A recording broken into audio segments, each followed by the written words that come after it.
something I've learned during 28 years in politics, that good government makes a huge difference to improve the lives of its citizens. In our busy day-to-day lives, we often forget this fact or underestimate its importance. I'm proud to be a senior member and belong to a bloody good government. A government which in the last 5 years has reversed the fortunes of this state. We've been fortunate during the period to have the services of two top premiers, leaders who were and are prepared to make tough political decisions to advance both our economic and social prosperity. A prime example of this has been the leasing of mature government assets and recycling of the proceeds into new infrastructure. This approach was not possible under previous state governments of all sides, one side in particular, who were beholden to the vested interests of the powerful unions. I should read ahead. It's an approach that has now been mimicked around the world. We have done this at a time when global capital has been searching for a safe port of call in a post-GFC world.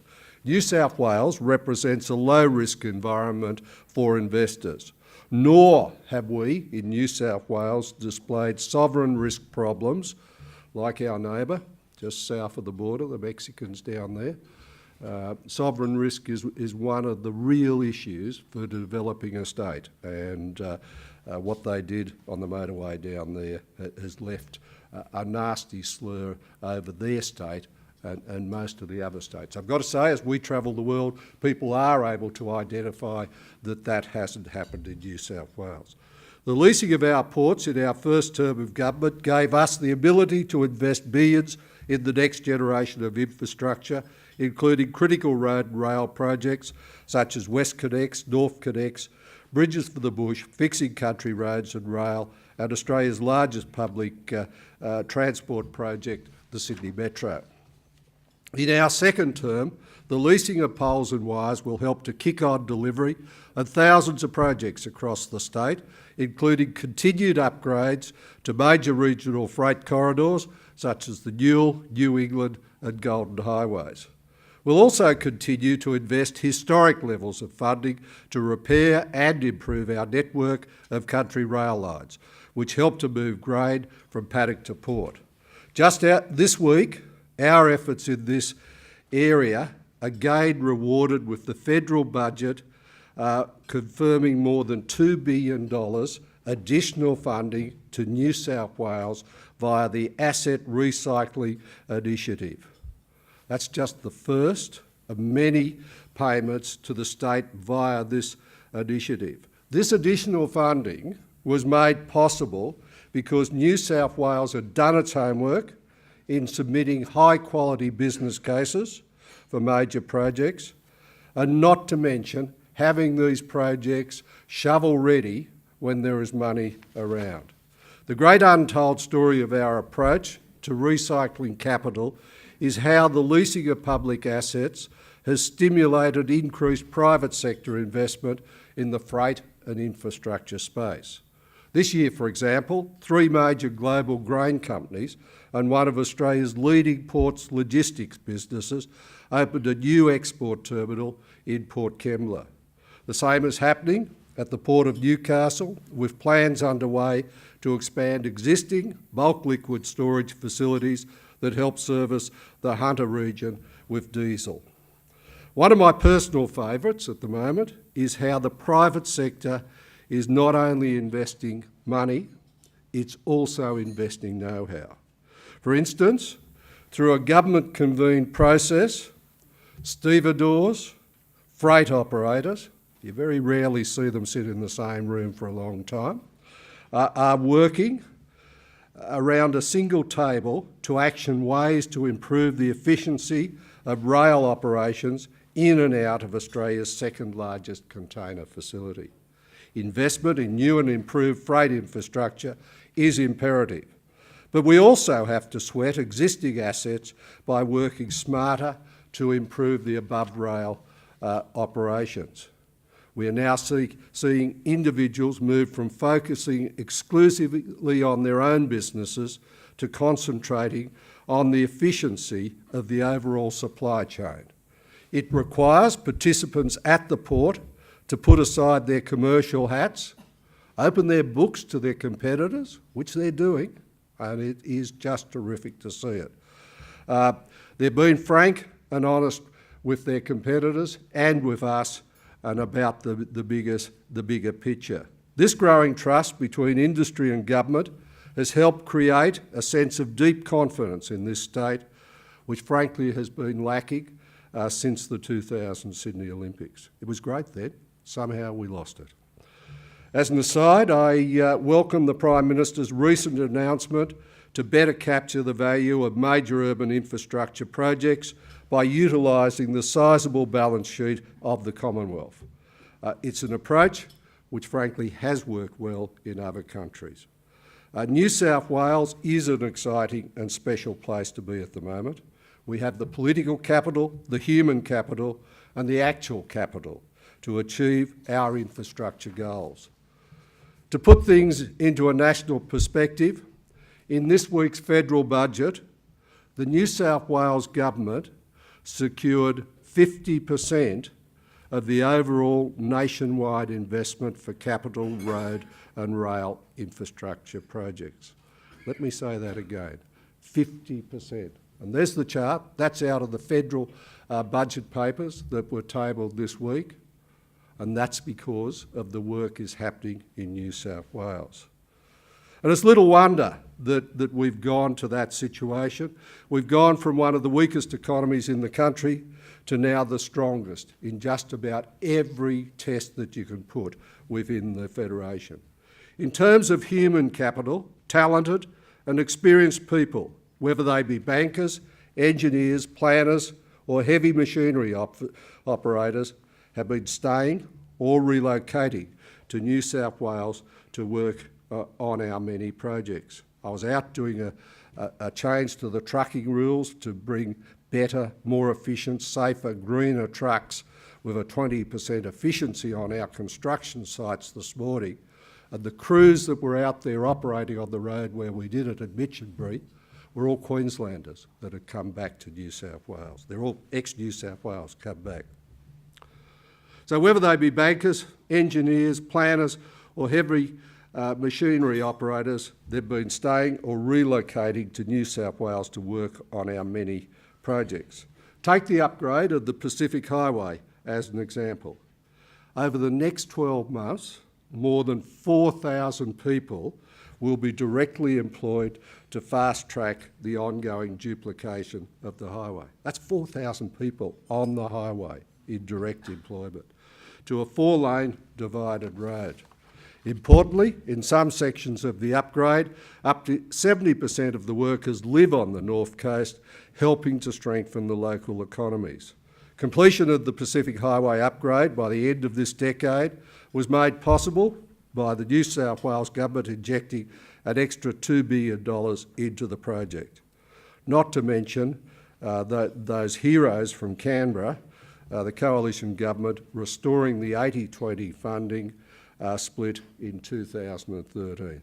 That means that we're in with a chance, and I think we will, finish that duplication by 2020. Every year we don't duplicate that highway, we lose 27 lives. So you work out, when you delay it, every year you delay it, that's another life that's lost on that highway. Last year, we also established an innovative delivery partner model for the project which combines the commercial savvy of the private sector with the knowledge and experience of our government road agency, Roads and Maritime Services. This partnership model, a first for Australia, but successfully used in the UK, and I'm sure there's many people in this room that have been involved in it, to deliver the London Olympics, has resulted in 30 tenders going to market in less than 12 months. 30 tenders to market in under 12 months is just bloody fantastic. They're really hitting their straps up there. In other words, we've been issuing more than 2 tenders each month on the Pacific Highway, and they're not small tenders. It's not all beer and skittles, however. When we build major infrastructure, we create a footprint And there's no sugarcoating this. Of course, we do everything in our power to reduce the impacts, but invariably, some people are affected, despite trying to minimise it. The creation of a world-class motorway network to better move people and freight in Sydney is a case in point.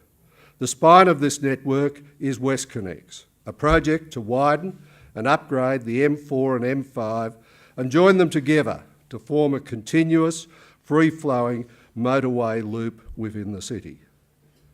It's creating the road tunnel link between the M4 and M5 that sets WestConnex apart from past motorway concepts. You saw the pipe dreams, you saw the glossy brochures, you saw the press releases, but it never happened. Past governments have focused purely on upgrading the M4 and M5 and overlooked the critical need to link the two together. Because of this short-sighted approach, past concepts have never stacked up, either from traffic flow perspective or from a financial standpoint.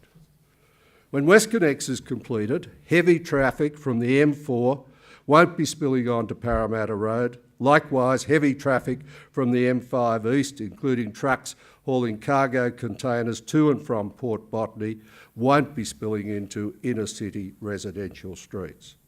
Put simply, two motorways will be joined together to allow a constant flow of traffic. This is the key feature of WestConnex project, which is often lost on its opponents. Indeed, the worst traffic scenario for the inner west is for this last stage, stage 3, of the M4-M5 link not to be built. It would be the absolute worst decision anyone could make. I was genuinely surprised when the New South Wales Labor leader recently confirmed his party's opposition to building the final M4-M5 link. I'm mystified how they can support and go me too on upgrading the M4 and M5, yet not support joining them together. As I said at the time, not joining the M4 and the M5 together is like funneling all of Sydney's traffic into a dead-end street. WestConnex will also take significant pressure off the eastern distributor, since the link between the M4 and the M5, which will run underground from Haberfield to St Peters, will also act as a western bypass of the CBD. Opponents of the project conveniently forget how an extra million people will call Sydney home in the next 10 years. No one has the option of leaving things how they are at the moment. They're not working how they are at the moment, and we're going to have an extra million people. It's not just the roads, the transport infrastructure that we're building to complement this. We have to do it. Without a proper motorway network, our standard of living will suffer, tradespeople will struggle to access job sites, trucks and delivery vans will struggle to supply shops and depots, parents will struggle to take their children to weekend sports. Another design feature of WestConnex is to remove the rat runs off busy suburban streets by putting it underground. In fact, more than 2/3 of WestConnex will be in road tunnels. This is the added benefit of significantly reducing the number of property acquisitions. Just last month, we received state planning approval to proceed with the construction of what we call the new M5, a $5 billion project to construct 9-kilometre twin tunnels roughly parallel to the existing M5 East tunnels. As many of you would have experienced as frustrated motorists, the original M5 East is now a daily car park.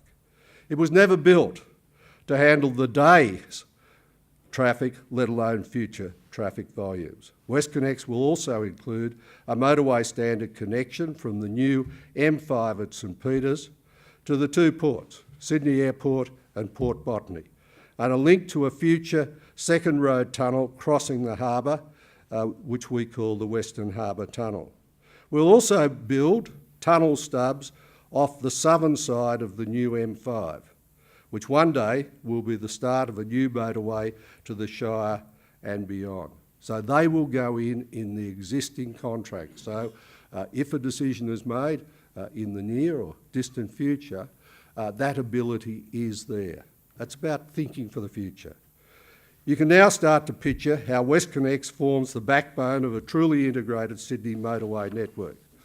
This network is no longer just a concept or numbers in a budget paper. Our journey is well underway, with the widening of the M4 between Parramatta to Homebush due for completion next year, early work on the M4 East Tunnel already underway, and pending federal environmental approval, construction to commence on the new M5 this year. WestConnex will also be what's called a smart motorway, meaning the vehicles along the entire network will be able to communicate and interact directly with surrounding traffic conditions and vice versa. Combined with the rollout of smart vehicles, this technology will improve road safety and ease congestion. In the future, a truck approaching a busy intersection will be notified and be able to respond immediately to the threat of a car about to run a red light. Likewise, traffic flow will be improved through the use of signalling at entry ramps to the motorway, while network operators will be able to identify and respond to accidents in real time and keep drivers moving. Smart motorways that we're going to be putting on the M4 for a fraction of the cost of an extra lane gives us virtually the capacity of an extra lane. So not to start with the technology in our new motorways would be just short-sighted. Autonomous vehicles are coming, and in fact they're here. Vehicles that are 50 to 80% autonomous are already here. We've had trouble addressing technology with Uber and with taxis. Autonomous vehicles will give us the same problems going into the future. It is an exciting development.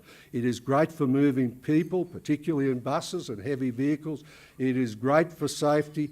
The innovation is exciting. The technology where the vehicles will talk to our signals and our roads is going to be great. But the transition is going to be tough. There is a small group of people, maybe not too small, people like me, that actually like to drive cars. They like cars and they like to drive them. We'll put some resistance in. There are people that don't change their car every year and keep cars for 10 or 15 or 20 years. There are classic cars that are registered around the state. There are heavy vehicles that will operate for a large time. So we will have a period of time where we have vehicles that are 50% autonomous, 80% autonomous, 100% autonomous, sharing the same roads with old idiots like me behind the wheel. And it's a mixture. It's a mixture on how we go about it. And we're going to go about it, and we're planning to work it because it is something that we need to do, and it's something, frankly, I look forward to in the future. I think it's an exciting concept that's coming on, but it won't be without its challenges. As a further enhancement to the overall Sydney transport network, I'm also determined to duplicate the rail freight line from Mascot to Port Botany. And it's federal election time, and I'm going out flogging it to anyone I can find. Hello, Albo. Hello. Hello, Tony. You're listening to us? It is a really good project. This will help shift more freight, principally cargo containers, from road to rail, easing pressure on the M5 corridor. A single track in and out of Australia's second largest container port is clearly ridiculous, with track maintenance or broken down trains blocking up freight from Botany to Bogan Gate. Upgrading this line has also added the added benefit of supporting future port shuttle operations from Moorebank freight hub to Port Botany, not to mention existing urban freight intermodals such as Minto, Eudora, Chullora and hopefully Enfield.